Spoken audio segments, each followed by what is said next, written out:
everyone, and welcome back to Connect Fall 2022. I'm Peter Giannetti with Homepage News, and I'm joined today by Leana Salamah of the International Housewares Association. For the last session of Connect Fall, Leana and I will preview top-line results of the second annual IHA Occasions Survey, which examines the renewal of key life moment celebrations and how this spells opportunity for the home and housewares business. This presentation will highlight key findings and conclusions, including a little bit about the shifts compared to the 2021 Occasions Survey that was fielded around the same time last year. Today's presentation also will spotlight findings of a recent IHA consumer survey on in-home entertaining. We're going to explore the year-round potential for the housewares business and the resurgent appetite for in-home gatherings. A few housekeeping notes before we get started. We will be taking questions at the end of the session, so please use the Q&A function to submit your questions at any time during this session. And the session will be recorded and it will be available soon, maybe in 2 weeks or so, on the IHA website, housewares.org. Welcome, Leana. Are you ready to get rolling? We sure are, Peter. So let me start by going over a little bit about what this session was. We worked with a company, Homepage News and the International Housewares Association, in doing the 2023 version of the Occasions Survey. We conducted, working with Morning Consult, which is a market research company, we conducted the survey through September 10th and 12th, and then September 9th. That was the same time last year. This year, September 7th through 9th, 2022, around approximately 2,200 adults. This is all weighted to provide a meaningful national sample, so these results can be projectable on a national basis. Let's start with the Occasions Report. Just to note, Homepage News will publish the Occasions Report. We're planning on publishing that in the early November timeframe. And at that time, we are going to have perhaps a secondary seminar that will go into further detail on the findings. Today's session is more to give you a sense of some of the top line findings, a few differences from last year. So we're gonna learn about how adults hold mixed views on how often they celebrate occasions over the next year. I'm not going to go over all the details on this. This presentation will be available to those who want it after today's session. You're going to hear to some degree that adults generally are unlikely to purchase home and housewares gifts, but don't read into that. I mean, I think when you see the results, you're going to see that there is a large portion across all generations that are preparing to buy gifts, either for themselves, gifts or self-gift for special occasions coming in the 12 years. So we're going to go into some of the reasons and some of the motivations for buying those gifts. For those who say they don't forget, that is an opportunity to convert them. We're going to also take a look into gift cards for the first time in this survey. We didn't ask that question last year, but we know that gift cards are an important component of the gift-giving business. And while those gift cards don't always attach directly to a home and housewares purchase at the time of the gift card buy, it is an opportunity for retailers and manufacturers to take that gift card redemption money and pour it back into the housewares business. So let's start with some of the key behaviors we found for occasions.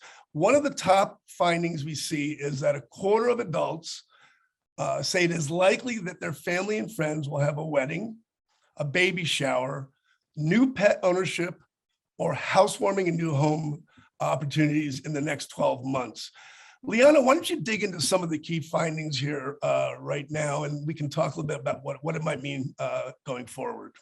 Yeah, sure. So, certainly last year, we saw an absolute explosion in both new pet ownership and in housewarmings and new homes. And We've seen a decrease in housewarmings, new homes. We'll actually look at all of the decreases and increases in a moment. But new pet ownership continues to be really strong, which is interesting to me. I had the opportunity to speak with the CEO of the American Pet Products Association recently, and he said that they are seeing the same thing. Even as you're hearing about some pets being returned back to shelters and whatnot, either because they're returning to the office full time, they move, whatever, those pets are also getting snapped up. So we're still kind of in the midst of this real resurgence of new pet ownership, which is, real opportunity in a number of ways that we'll get to when we get to the product categories.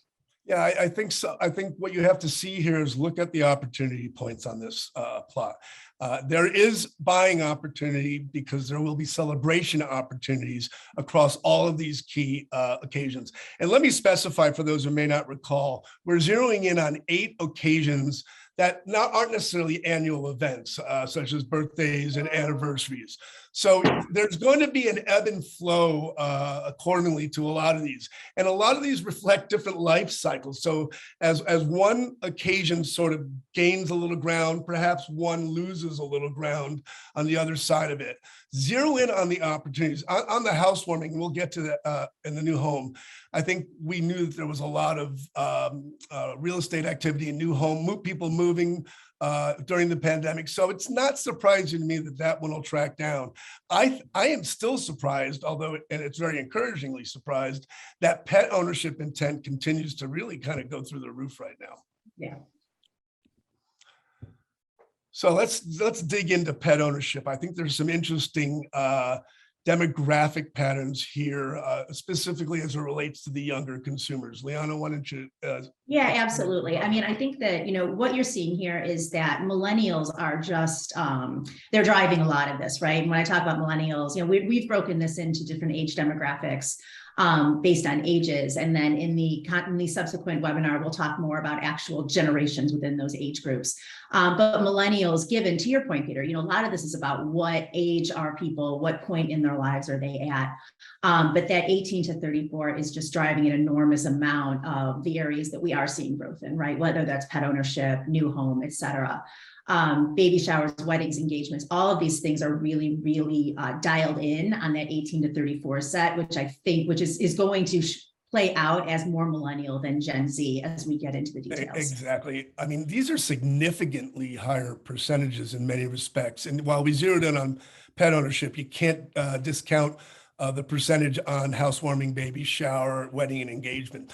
I think if you kind of look back at some of the sessions we've done this week, where a lot of efforts and a lot of opportunities seem to be zeroing in on this age group right now, whether it's occasions, whether it's just general trending and lifestyles. This industry is always trying to recruit and build the next big consumer base. The ability to follow them through their occasion is going to be critical to building loyalty going forward and satisfying them, serving them, continuing to kind of connect with them as we go through these different occasions in their lives. This shows a little bit about some of the changes from the 2021 survey and the 2022 survey. And this, the steepest decline we see was in the housewarming and new home ownership. Again, I think that is just a natural regression because of such high activity during the pandemic. Mortgage rates, as you know, have everything's going, inflation's higher. People are actually now perhaps deciding to stay a little longer in their homestead. But again, to some degree, that is also an opportunity. If they're not moving and they don't have the excitement of a new home, which often inspires home and housewares purchases, they may feel inclined as they settle into this house for the next 2, 3, 4, or 5 years to look for ways of upgrading their experience. And that's where the home and housewares business comes in. Leana, were there any kind of trends in here that you like to point out? Absolutely. So I think the most important thing to notice here is that even these areas that are down are actually still up over maybe the last few years. Now, certainly the pandemic, a lot of things kind of cratered out at that point in terms of, weddings and the like, but But, if you look, for example, at weddings, it was at 29% this time last year. Now it's down to 24%. That is still in raw numbers of how many weddings are likely to take place in 2023 is still much, much higher than 2019. So what you had, and I've seen this through some of the other resources out there, such as Wedding Report, where they talk about, coming off of the pandemic, 2022 was going to be a large spike, and then it was going to start to trend down, but still at an elevated level. We're not going to kind of get back to that benchmark until probably 24, 25. Same thing with childbirth, right? So we were already declining on childbirth, and then we cratered out quite a bit during the pandemic. And so even as it starts to come back, it's still higher than that pre-pandemic number. And it'll take a couple years to level set back to kind of what we would consider the norm. I agree. And we talked about this again during the sessions the last week. We often are comparing to this industry has a history of comparing to year earlier. And we are still in a position where we can and should compare to pre-pandemic levels. So maybe over the next year or two, we'll start to find where that new base point of comparison is. But we still need to look at the elevated opportunity in all of these occasions compared to where we were before the pandemic. The one I would point out also, it's interesting, you'll see throughout some of these charts that retirement is declined a little bit. And I think it almost goes back to what I was talking about, people who've held off maybe selling their home or moving to a new home. I think in the last year or so, and we may see more of this going forward, people who are hoping to retire maybe in the next year or so, financial conditions have changed, stock market conditions have changed. Perhaps people are not going to be as quick to retire, which will drive new homeownership. But again, they're living still, they're living to work, they're working to live and living to work. So don't negate the importance of people, those kind of boomers that are moving into that retirement age, whether they are retiring or not. Yeah, and I think there's some of that same thing, right? We lost a ton of the workforce to early retirement in the first year and a half or so of the pandemic. A lot of people are actually coming out of retirement at this point to take part-time jobs to kind of, keep things, keep everything afloat. So again, when you look at it year over year, there's a lot of circumstances that come into play there. So this is a bit more about the personal experiences of our respondents rather than the friends and family experience. And I think we're seeing a lot of parallels to what they expect to do for friends and family. It's funny, leaving for college is again, I'm looking at the low end of this, not because, it's not accurate. It probably is very accurate. But I think last fall, we saw the return of more people going for college. I think we are, again, in a little bit of a cycle where that age generation is sort of in a gap right now.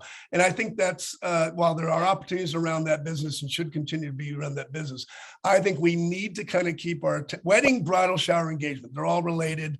Those are annual opportunities. I think it's important to keep an eye on some of these unique qualities, the new pet ownership, housewarming, retirement. And the note is that people are spoiling themselves a little bit. People will buy for themselves and not just for others. I don't know if we had the slide on do we have the slide on pricing expectations in this? But do we have that, Leana, or no? I believe we do, but I think we'll get to that. If it's in here, we'll get to that in a bit. People are going to spend more. Yeah, people spend more actually, even though they're buying for themselves, they are more inclined to spend a little bit more on gifts for others than they are for themselves. I think that's an attitudinal thing. I think at point of purchase, those things can change.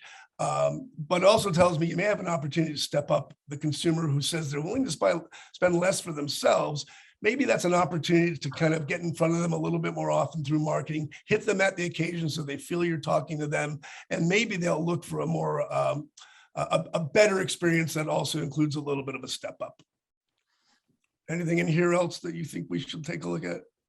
No, I think, again, what's interesting is that the way we're showing this today, because the data is so new and we're really just kind of looking at the top line, when we dig in further and the report is published and we move into kind of the more granular presentations of this, you'll get a better snapshot of kind of between the self and friends and family, what's kind of the totality of the opportunity in each of these areas. We'll pull all of that together so that it becomes a little more clear where the real opportunities are. And again, just to reiterate what we said earlier, when it comes to a personal experience, younger consumers are driving the new home and the pet ownership more so than perhaps when we looked at friends and family, the gap is even wider right here in that context. Again, showing some of the trends versus last year. Fairly, there's a couple of changes that are 4 or 5 points here, but again, to Leana's point earlier, we are probably in a natural regression on some of these occasions, but they're still sitting at meaningful numbers when you do market analysis and opportunity analysis.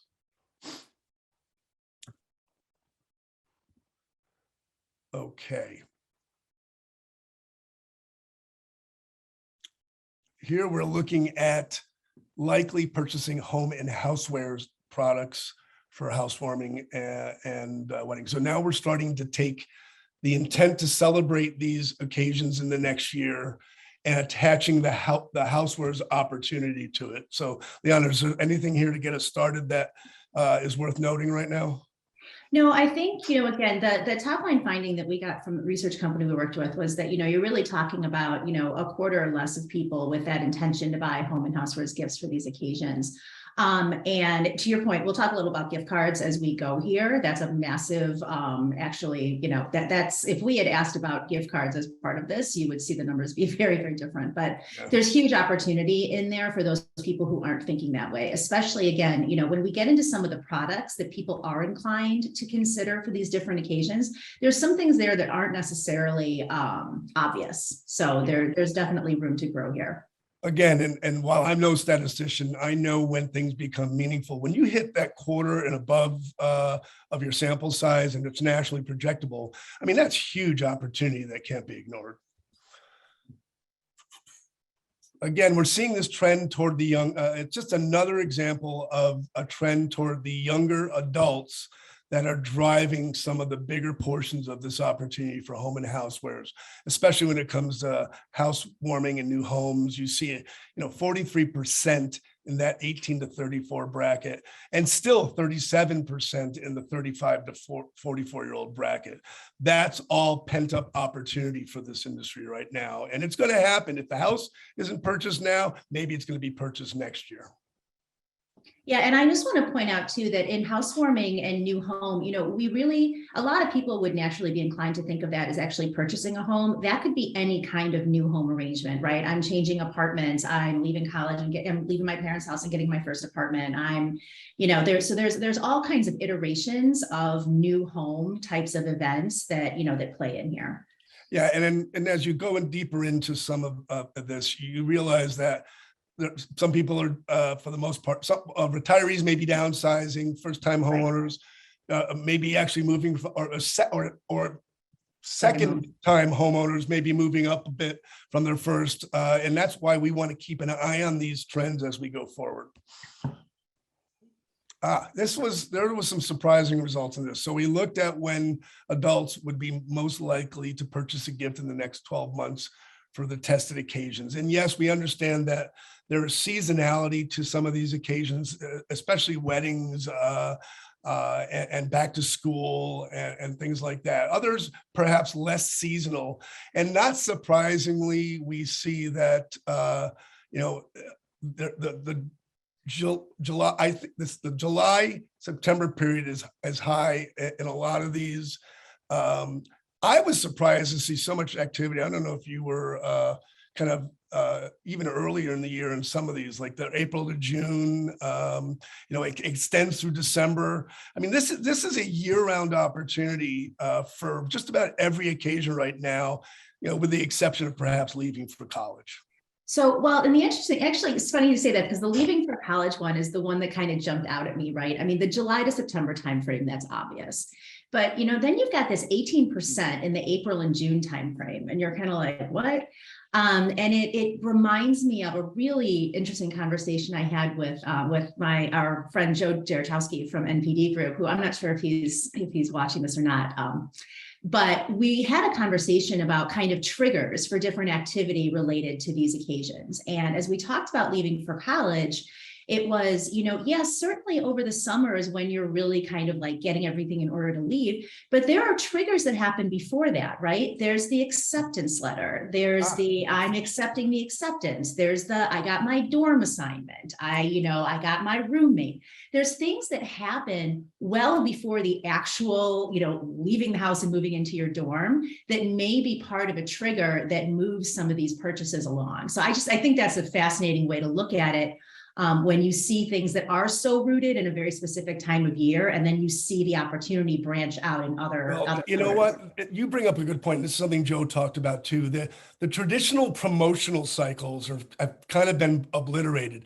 There was a time where a retailer would effectively start back to school on this day and kind of maybe carry it. Everything's sort of stretched out right now. And some people are trying to get early on certain occasions, others trying to take it later. That flexible promotional opportunity, the ability to respond to it. And sometimes it's as easy as maybe creating, it's hard to change your packaging and your long-term marketing strategy, but you've got websites that can go after people. You've got social media that can sort of reinvent a product at any time during the year for that occasion. So yeah, I think there are a lot of variables here that while there are no surprises to some of the hotspots here, like weddings and college, take a look at the year-round look at it as a year-round opportunity where you can sort of turn up the heat or turn down the heat depending on what's going on at a given time.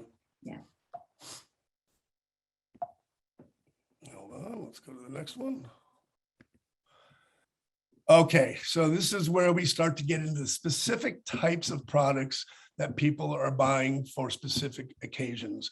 Some of it won't surprise you. Some of it might surprise you here. I mean, for weddings and bridal shower, we see kitchen products at the top. Interestingly enough, we don't see kitchen products at the top in engagement. So now you start to see bedroom products and organizational products. So it's just an interesting, I think at some point, the engagement is not the formal, I'm getting ready to put a house together situation. By the time you do that, there's probably not a registry associated with it. Right? Yeah. That's the other thing is that bridal showers and weddings, you got your registry in order for that. For engagements, that's a little more, you're not, you haven't gotten that all together yet. Exactly. As you're getting closer, I think the guests and the people celebrating those occasions are having a much clearer understanding of what their priorities are going to be immediately. So, you'll see, but it is interesting to see some of the parallels and some of the differences in the three occasions that are ultimately related to marriage. This is when we look at baby showers and housewarming. Of note to me is in the baby shower category, bathroom and personal care products move to the top, and inclusive in that is going to be wellness products and products that help you care for the child and also help you care for yourself while you're approaching this occasion.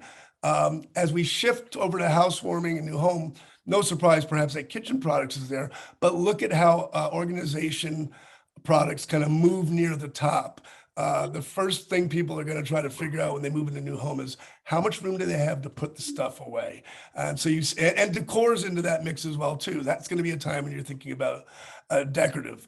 Important to note that cleaning products are also strong in housewarming. I don't know if we think of cleaning products beyond maybe a vacuum cleaner, but there's so many more opportunities for cleaning products in the home. And that equates to really all the categories. It still shows pretty strongly in baby shower as well. Anything here, Leana? No, I mean, and a lot of this is consistent with what we saw the year before. So there's not a ton of movement in terms of what products are leading the charge here. But again, there's also a lot of room for to convert people, right? To move them from one place to the next. And I think that's the big story here. And you will see as we go forward, I talked about the wellness impact, and maybe that's where there are some gains right now in the marketplace. New pet ownership. Let's zero in on new pet ownership. I think people may have a narrow view sometimes, even the consumer, but often in business, we've kind of felt that new pet ownership, how can that be a housewares, a home and housewares opportunity? Well, it's a home and housewares opportunity when you consider specialized cleaning products for a pet. Look how high that is on the list right now. Home environment products. Leana, you have an interesting perspective on why home environment products might be even higher than they were last year at this time, maybe two different motivators right now. Well, exactly. We spent the last couple of years talking about, when we talk about home environment, let's talk about, the big one, which is air purifiers. Well, at least the big one in my mind for this conversation. And, for the last 2 years, we've really been out there with all of these messages around air filters and purifiers related to virus and germ prevention and filtering out, right? And as that kind of concern or that becomes a little less top of mind for people, there's an opportunity here for some of those same companies to pivot a little bit and say, okay, here's what we're doing related to allergens and pet dander and the like, because even if I, have 2 cats and I'm not allergic to them, that doesn't mean that I don't have people coming over to my home who are. So it's incredibly important to me to make sure that people are comfortable in my home. And that just means that, rather than buying a new air purifier to prevent, COVID from spreading in my house, I'm doing it in order to prevent allergens from spreading in my house. Yeah, there are a lot of products that I think are endemic to the housewares business. That we don't realize may have applications in the pet side of the business. They may require specialized design, but sometimes just require specialized marketing and understanding how to take sort of an existing home organization program and kind of tweak it from a design standpoint, but more so from a communication standpoint. I think the same thing applies. I mean, again, no one's going to be surprised that organization home decor products may be top in retirement. You've accumulated all this stuff. Either it's time to get rid of it and reorganize it. If you're moving, especially into a smaller home, you'll need some new decor products. You look at college bedroom products, obviously setting up in a dorm, setting up an apartment, in a home organization. These are all things. I remember a company executive telling me many years ago that he had a tote bin, and that tote bin was a spring cleaning tote bin. It was a holiday ornament tote bin. Mm-hmm. It was a gardening tote bin. And the point was these products have multiple applications. It's not like you have to invent a new product for every one of these celebrations. You need to reformulate the marketing message and perhaps augment the basic product. But you can take one product throughout the year and find maybe 3 or 4 occasional opportunities to sell it.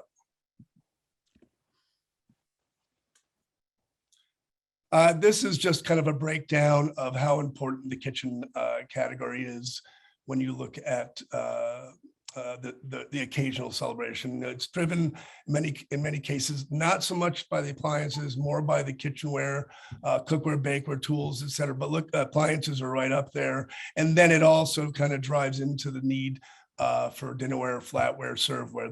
This is the ultimate starter set for people who are getting married, who are retiring, who are going to college. Your kitchenware is going to be the star, and I frankly don't think anybody's going to be too surprised by that stuff. This is where we get into the health and wellness sort of becoming more important. When you look at the likelihood of purchasing bathroom or personal care products, health and wellness appliances, from massagers, skincare, plaque removers, scales, they are the top choice. There is a great interest right now in maintaining healthy living.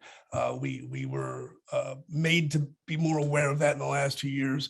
Health and wellness kind of transcends so many product categories in our business, but when it comes to these types of products, many more opportunities within the family household and even the single and 2-person households. Beauty and grooming appliances. I think that sort of falls in line. Looking good, feeling good. There's this need to want to feel better about yourself. Tom Morabli talked about selling happiness one of the 2 days ago. That kind of feeds that. Now, there's been a big boom in beauty and grooming over the last year, and that continues to grow. So again, those are some of my thoughts on this. Anything on your side, Leana? Yeah, I think this follows an overall trend that we're seeing here. You mentioned it in Tom Robley's presentation yesterday. I would say that I've seen it. John Dick from Civic Science presented at Chess, and he talked about this a little bit, and we talked about it during Market Watch last year, which is that we've moved from kind of a for a number of different reasons. Yes, how we look is still important, but how we feel is actually trumping that more and more often. So even as beauty comes back, because people are getting back together and going back to the office and starting to see one another again, you're still seeing that the health and wellness part of it, the things that make us feel better, not just look better, are continuing to outpace. Yep. And again, this gets back to the importance of home environment and cleaning. While they're two very different businesses in terms of how and where they're merchandised at retail, the reality of it is retailers have an opportunity to kind of blow up those silos and not necessarily see home environment appliances as something completely different than, say, cleaning tools and accessories. Together, you might be able to create a more compelling household kind of cleaning story by cross-merchandising, creating stories, creating vignettes, and that'll drive that'll drive both businesses. So again, no surprise here, but I think it's an opportunity to reconsider how categories are merchandised to capture consumers who may be in the market to buy for one of these occasions. Back to when we asked about home organization decor products. Decor, ready-to-assemble furniture obviously makes sense. Decorative accessories, people are re-equipping their lives when they go through some of these important life moments. But I also want to note here that home textiles kind of is a high ranking choice. We at IHA are looking for more opportunities to integrate home textiles in the total home and housewares mix. And again, if you see it as an isolated opportunity, you may be missing the opportunity. The opportunity is to include home textiles into a broader home purchasing, household purchasing merchandising strategy that fits with home decor. There is a decorative element to it. There is a cleanliness element to it. There is, a pampering element to it. So interesting that home textiles scored real high here. This is your pricing slide. Yeah. Right. I just think it's telling that by a measure of 33% to 15%, people will spend more rather than less on gifts for the families than they would buy comparable products for themselves. I think it's aspirational to some degree. And it is, if I'm buying something and my neighbor's buying something, I want to make sure that my gift is the better gift than my neighbor or my brother-in-law down the road. It is a significant opportunity to trade up that consumer when it comes to these occasions. The celebration warrants kind of a higher level buy. I think people say they'll spend less themselves, but the reality is I think you can spoil me a little bit more than I might think you would. I just need to be reminded of, I need to be shown why. I'm maybe it sounds like I'm being kind of selfless in this choice, maybe a little bit, but clearly an opportunity for upgrading the buy for friends and family. And I think a hidden opportunity for upgrading the buy for yourself. Yeah. And remember, we didn't ask people, are you going to, this is not in this, when we say that people may be spending more on their friends and family, they also may be spending more on themselves, just an additional more on their friends. Exactly. And family, right. So this really is just in comparison to those two things. It doesn't mean that the baseline for what you buy for yourself might not be a little higher and lift everything up. Yeah, I do get the sense that traditional pricing kind of thresholds or magic price points, they're not so much a guiding factor when it comes to celebrations and occasions like this. Yeah, and this tracks with a lot of the different holiday trackers that I'm seeing out there right now in terms of people's proclivities to spend a little bit more, which is just interesting to me considering the times that we're in, right? Even as gas prices are coming down, food prices continue to, be incredibly aggressive. And, still people are out there, they're buying lots of stuff and they're spending money on lots of stuff. So it's a very, interesting little puzzle to try and figure out. what we did want to talk about in this survey, and I mentioned earlier, is we added the gift card into the mix because anybody who's been following that business long before the pandemic, gift cards have been growing in total dollar value. And we see from younger generations often that they often say, I'd rather you get me a gift card. They'd actually like cash, I think, more than the gift card. But I'd rather you get me a gift card and let me pick what I want rather than make a choice for me. What I see in this, again, leaving for college is sort of indicative of that. Let the student, I really don't know how and where they're going to live. I don't know their exact dorm or apartment situation. So I can't really force that product onto them. Let's use a gift card. And then we look down to the bottom, baby shower. I actually see a distinguishing factor here is the more personal and the more familiar you are with someone and what their needs are, I think you're going to be more inclined to look for the right gift because there is something very personally attached to that. It's far more intimate, if you will, than saying, giving a piece of plastic and saying, go buy it for yourself. As you move up, I mean, people of retirement age aren't going to necessarily be offended if you give them a gift card because they'd rather buy what they want to, and again, leaving for college. So it's almost like a cycle from those who would most prefer a gift card to those where a gift card might seem a little impersonal. Yeah. You know, what I would have expected is to see more correlation between things that you tend to have a registry for and not buying gift cards, right? And you see it in baby shower, you know, wedding and bridal shower or wedding and bridal shower, you do have a significant amount. Housewarming new home, I mean, there's no registry for that I'm aware of. So, you know, the number of people saying that they're more likely to buy a specific gift for housewarmings and new homes is interesting to me in absence of a registry structure. I think in a traditional sense, there haven't been registries for that, but I think more retailers right now, as they embrace the life moment marketing opportunity, are even looking already at bringing those gift registries into the mix and kind of moving in the life moment registry. Yeah. And I think your point's right. I think the opportunity on leaving for college, retirement, is not to just embrace the fact that 53% of those leaving to totally want a gift card. I'd look to knock that number down if I was in this business by finding marketing opportunities and merching opportunities to align the category with that occasion. So to make it more personal and to apply a gift registry to those businesses. Yeah, that's definitely an interesting point to think about registries for some of these areas that maybe we haven't in the past. So that concludes our preview of the occasions reports. Look for that in homepage news in early November. We'll present it on homepagenews.com in a comprehensive form. There'll be a lot more data points, a lot more analysis, and we again look to follow the launch of that up with another session that digs even deeper into all of the data. As we were putting the occasions report together, we were having discussions with several of our partners, and we realized this upcoming holiday season was going to be a really important season when it came to the return of in-home entertaining or at-home entertaining. I think we thought that was going to happen last year, and it was derailed a little bit by different variants and some of those concerns. And if we believe the sense that from a kind of emotional standpoint or a broader standpoint, we're moving past the pandemic, not so much the clinical standpoint. People are really, really eager to get back into the home entertaining groove. So we worked with Morning Consult again to ask some very specific questions about their intentions for home entertaining.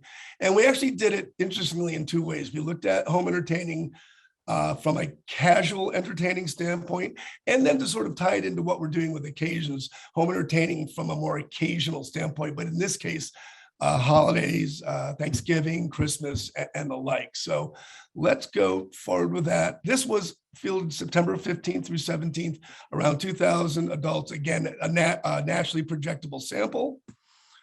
And we asked identical questions about casual entertaining versus occasional entertaining. There's some key findings here, but we're going to get to some of those as we go forward here. So let's let's take a look at how often you expect to entertain at home in 2023 compared to 2022. Leana, what does this chart tell you?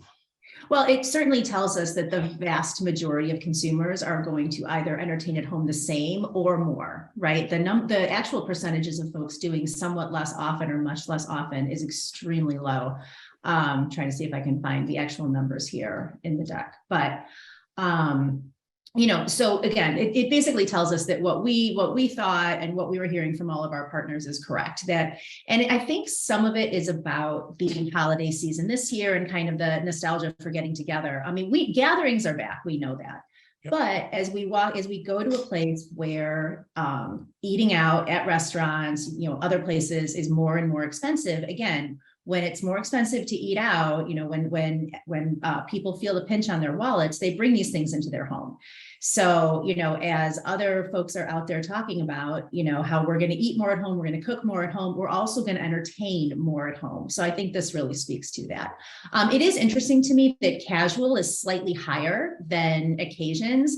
And, that may just be, that now, again, the first people you got back together with were your family, and those things are often occasions based, right? Holidays, birthdays, et cetera. And then the next kind of concentric circle of people you get together with are your more kind of casual friends and, coworkers and whatnot.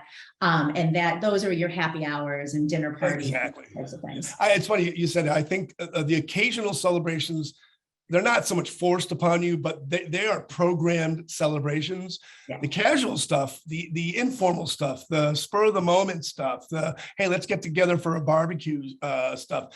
That stuff might have been put on hold a little bit while you were sorting through these things. So I think what's also noteworthy here is we did these surveys at approximately the same time of the year last year and this year. Last year, if I went back to the same consumers, maybe a month later, a month and a half later, they might not have been quite as optimistic about re-engaging in the home entertainment. Sure. So I think they both reflect a point in the consumer psyche that they're both ready for those occasions and that home entertainment and looking forward to doing that in the next couple of months. Okay, this is another one that I think if we look through this is the time of the year that you expect to do the most in-home entertaining. And the one I want to pick on is if you look at the October, December is ranking one in occasions and casual. I don't think anybody's going to argue with that. But if you go down to the bottom and you see January and March, on occasions and casual, both being fairly robust, they might come in, if I recall, at the second highest period of time for both casual and occasions. And Joe actually alluded to one of the reasons I think this is happening yesterday. He mentioned Super Bowl.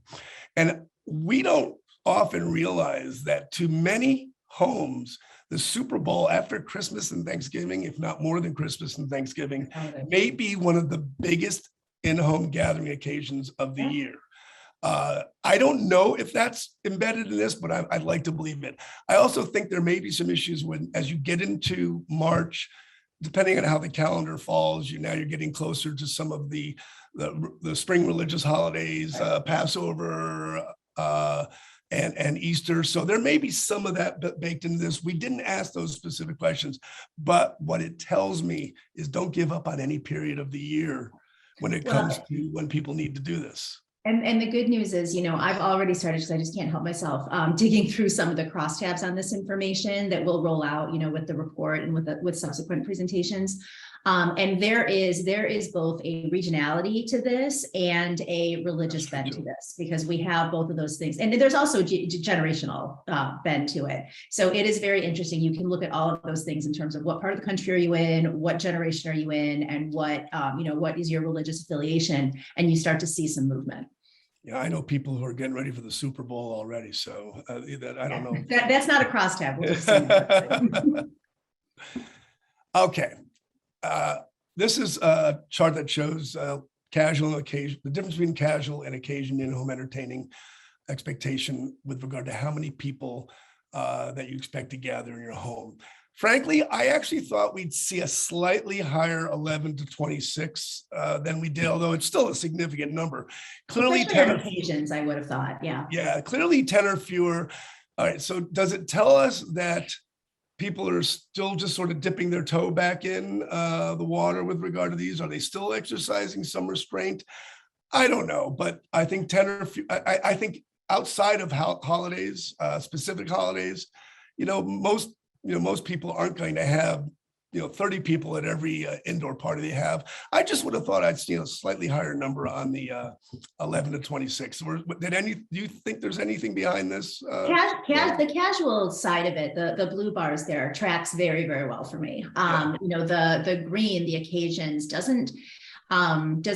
isn't quite as intuitive to me. I would have expected much more in that 11 to 26 range. Again, it is higher than the casual, but it is still smaller than I would expect. And I don't know what will be revealed once we start to dig into some of those crosstabs. Maybe there's an explanation for it. But at the end of the day, this slide and the next couple here are really an attempt to give the audience, and ourselves kind of a snapshot of what is this in-home entertaining? What does this look like, right? So you can start to think about where are the opportunities for home and housewares products in that gathering. So if we say that, the average gathering is about 10 people, the next, most common is this 11 to 26, then what are those people doing and how are they behaving within that, number of people that helps us think about what they're going to need to fulfill those moments. Yep. So let's go into that a little bit as we looked at the type of entertaining when it comes to food service that people are expecting. Buffet self-serve and sit-down meals kind of go sort of neck and neck with buffet self-serve leading the way. This is defining the housewares opportunity for home entertaining right in front of you. You need buffet and serveware. And or you're going to need the appropriate tableware for a sit-down meal. Both of these, and we'll get into a little deeper, are more about the service of the product. So this is where you're getting into chafing dishes, you're getting into the type of dinnerware, the type of glassware, the type of flatware. This is what people are going to be using to serve themselves and to dine with. Huge opportunity for a household. I think we know this, but it's kind of startling to see it at such high levels here. Well, and you think a little bit about, okay, what are the specific challenges associated with each of these types of food service, if you will, right? And we get into some of that, on the last slide of this, we talk about, what are the biggest challenges related to in-home entertaining. But if you think about, holding a buffet or self-serve type of thing, what you just said about chafing dishes and the like, how do you keep the food warm? How do you get it all out at the same time, right? How are you not like, okay, here's half the food, have added, and then there's more coming, but people have already eaten. How do you set everything so that it, really delivers appropriately to people? I want to kind of zero in on the sit-down meal for a second. I'm reminded of a session we did during one of the Connect events last year. It might have been Michelle Lamb talking about last year, people were inviting people back into their home for the first time, and they were going to want to show off. It's almost like seeing the home for the first time all over again. If that didn't happen last year, that same dynamic's in place this year, and people are going to want to maybe surprise their guests, show them something that they didn't expect. And again, that speaks to the psychology of entertaining. It's not just satisfying the guests and their needs. It's satisfying your own need to be a good host and to be and for your party, your event to be considered exceptional. There's also a little more structure to that, right? Which is an interesting thing to think about when you think about the psychology we were in, at this time last year. There's much more, again, not that you're all in an enclosed space and you're, obviously breathing each other's air, but was there a little more kind of like, I really want to be controlled about kind of where people are and how much, interaction, really face-to-face interaction there is. And I think maybe we're a little bit looser going into this season. Exactly. In beverages, self-serve out of a cooler, fridge, by far the highest one. And I think in many respects, this is a beverage controlling the beverage dynamic in a home is a labor intensive prospect. So I think there is a high inclination towards self-serve in the cooler, out of the cooler and fridge. And then we look at self-serve out of a set bar. Going back to self-serve out of cooler and fridge, yes, that might be as simple as people grabbing a can or a bottle of beer. But I think you can make self-serve out of a cooler and fridge more interesting for the guest by giving them that versatility and that flexibility, but also showing them adjacent to that area some cool beverageware or something cool that sort of makes that self-service more personal. As it relates to the self-serve and out of a set bar, you still need the bar tools. You still need, and I think if you have a set bar and you can show your guests that whether they're making the cocktail themselves, pouring the glass of wine themselves, they're actually going to be interacting with the products that you've selected. So it might be in your interest to make sure you have all the products you need and products at a high quality. Yeah.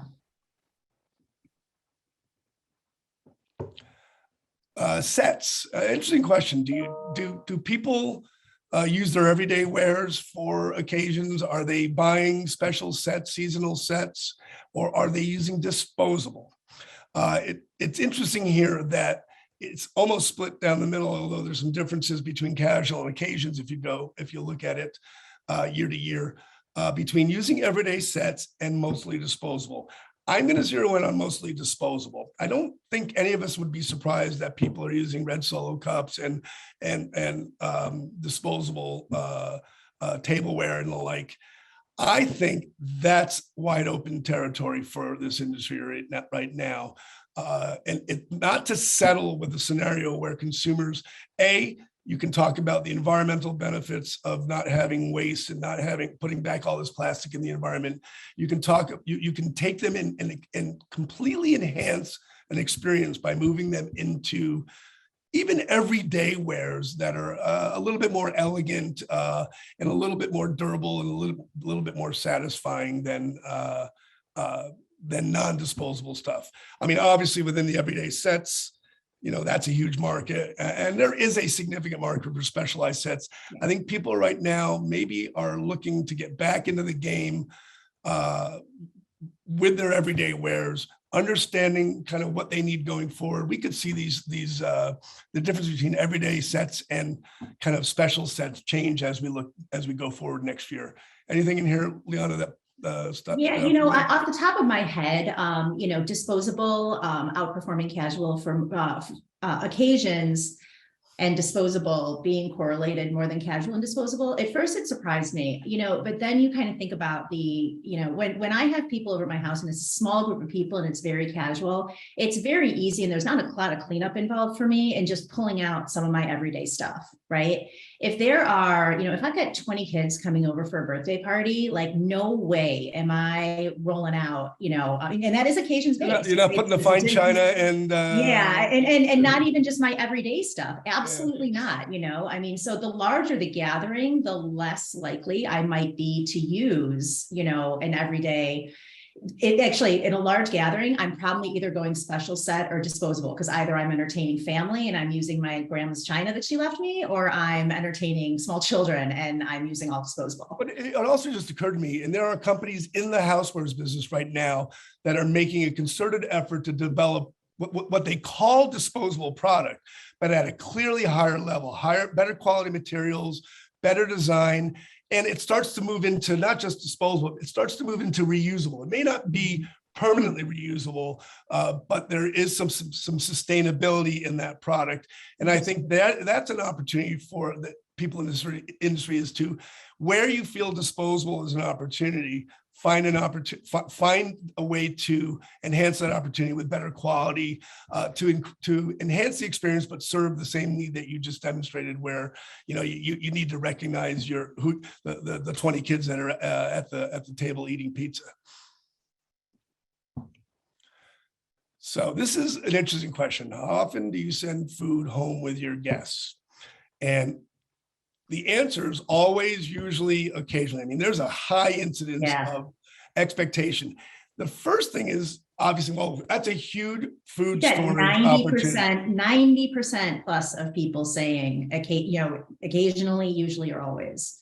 So if it's a huge food storage opportunity, how do you make it happen? And I think this is an interesting dynamic. One might say, well, I'm just going to buy a bunch of aluminum tins with plastic tops, and I'm going to give them, kind of those to go home. Does it mean people are going to go out every time they have a party and buy 50 different plastic storage products? Probably not. Are there some opportunities for, we're seeing new innovations where food bags are getting better? No, I think there's an opportunity to actually turn the business to the guest, is to tell the guest ahead of time that, look, if you can, bring some extra food storage containers with you, leave them in the car. We're going to do it. Bottom line is, this is staring us up in the opportunity is, how do we take care of these guests with a storage product or with a food carrying container product? How do we recognize that having a vacuum sealer in the house that could allow you to give your guest a bag of leftovers that's freshly sealed? There's a lot of ways to take advantage of that. And I just think this is a huge, huge opportunity. Totally. I mean, the worst thing in the world, right? And we've all been through it, and I've handed it out too, much to my chagrin, is, the paper plate of food with the aluminum foil over it that falls apart in the car before you've even gotten home, and I look at things like, you were talking about just now about tableware that, falls into this kind of like, not disposable, but kind of reusable, eventually disposable. There's tons of food storage products like that, and the moment that they started coming out with some of those, the food storage containers that have holiday prints on them and those kind of things. I mean, those things to me are like, those are exactly for this kind of thing, right? Some people use them, they bake, and then they put them in there and hand them out. The same types of things that you would buy for, to put things that you bake for your loved ones, and the same kinds of things that you could buy to use as, after party food storage. And to your point, Peter, about like being able to carry it out, all of that, different shapes and sizes, different needs.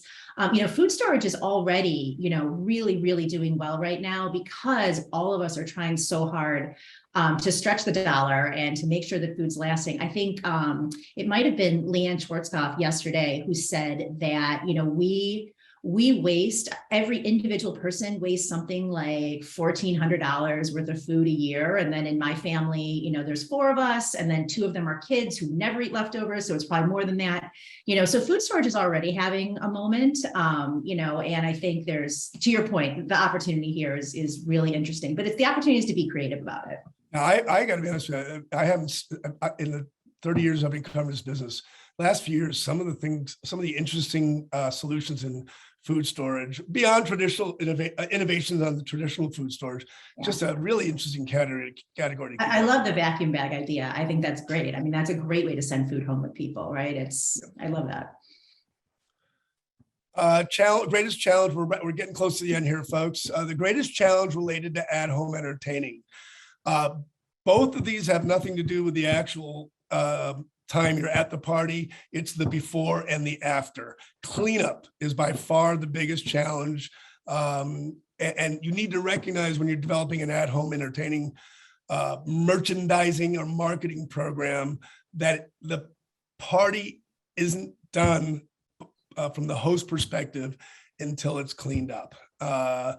Timing of prep. What this means is making sure everything is done at the same time. And I know Joe spoke a little bit of this. How do you innovate around multiple cooking vessels and prep scenarios where you can finish the prep time together, so it allows you effectively to serve it at the same time, at the same level. And as you go down the list, you'll see. Go ahead. It feels like a smart home opportunity, doesn't it? The idea that you might have different things cooking in different, appliances, vessels, et cetera, and having them all kind of come out at the same time. It feels like, people who are really into smart home, should take a look at that as a challenge. And I wonder what we could come up with as an industry for that. And again, cleanup. It's always about cleanup. Yeah. Leana, thank you for joining us today on this. Well, any quick closing thoughts on it before we wrap up, just on this research? No, I think that, I'm personally really fascinated by this research. I think it's so interesting to get into the head of consumers and understand what's going on in their lives and how they're celebrating and how they're gathering. And certainly it has massive amounts of impact on our industry. Just to reiterate, there's so much devil in the details on a lot of these things. And one of the things I'm really looking forward to is digging into all of these crosstabs and finding those aha moments that really demonstrate where, there's key opportunities and key, ways that we as an industry can move forward. And then again, we brought Joe up a couple of times here, but I'll just reiterate, he talks a lot about innovation and not taking the gas off innovation just because we're in, we've got some economic headwinds here. And I think that when you look at some of these things, that people are doing, how they're living their lives, how they're celebrating their lives, I think that, we can, as an industry, get really innovative about how to help and enhance what they're doing. When you look at the collective of what Connect delivered this week, starting with, Joe Darachowski of NPD, Tom Arabli of Springboard, we had Leanne Schwarzkopf, Nikki Gundel, and today we had Ann Kong looking at some of the visual merchandising. There was a lot of information really compressed into 3 days, but I think it's important to look at some of the things that tie all this information together and to create opportunity out of understanding that while we all may provide a view of the consumer or the marketplace from a slight perspective angle, there's so much common ground when we look at these reports. I'm going to be excited to sort of review them all when we post them on the IHA site and when Homepage News is reporting on them. That common ground among all of these sort of resources, that's directional fabric for this business. And I think it's a real opportunity. The IHA is going to continue to develop more custom research in partnership with Homepage News and others in the marketplace. I hope our audience over the last 3 days learned something from each of our sessions that they can bring back to their employer or their employees, because the ability to kind of move the needle through insight and information is, I think, what's going to make a difference as this industry moves forward. Thanks, everyone, for attending. Remember, again, these sessions will be posted on the IHA site, hopefully within a couple of weeks. I hope to see you all real soon. Leana, thanks again. We'll see you. Thank you, Peter. Thanks, everyone.